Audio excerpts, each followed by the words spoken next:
اگر کسی بینک والے کو بینک کھولنے کے لیے جگہ کرایہ پر دیں کوئی حرج نہیں۔ میرا کزن محمد حبیب 2 مہینے سے ICU میں ہے، اللہ شفا عطا فرمائے۔ والدہ کے لیے جو وفات پا ان کے لیے قرآن پڑھ کے ان کو ثواب بھیجیں، نفل پڑھیں، قرآن پڑھیں۔ تبلیغی جماعت میں وقت لگانا بالکل ضروری ہے۔ اگر عمرہ کرنے کے بعد اپنے سر کے بال خود کاٹ لیں وہ بھی جائز ہے۔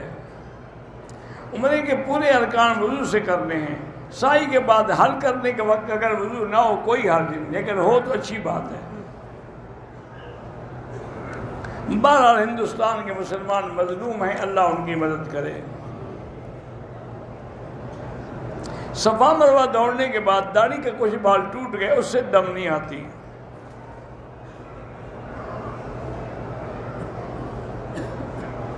والدین کے لیے محرومین یہاں عمرہ کر سکتے، ایک کے لیے ایک۔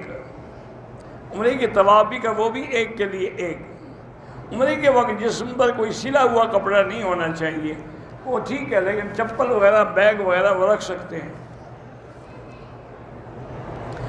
حرم میں نماز پڑھتے ہوئے نظریں سجدے والی جگہ پر۔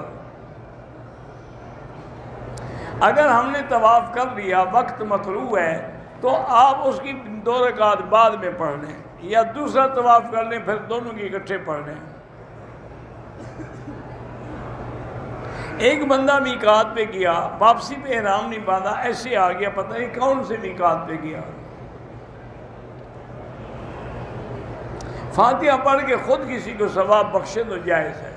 صحابہ کے لیے بھی آپ دعا کر سکتے ہیں، دعا ان کے لیے محبت کی دلیل ہے۔ آپ کے روضہ مبارک پر بار بار نہ جائیں، بس زیادہ سے زیادہ دن میں ایک بار۔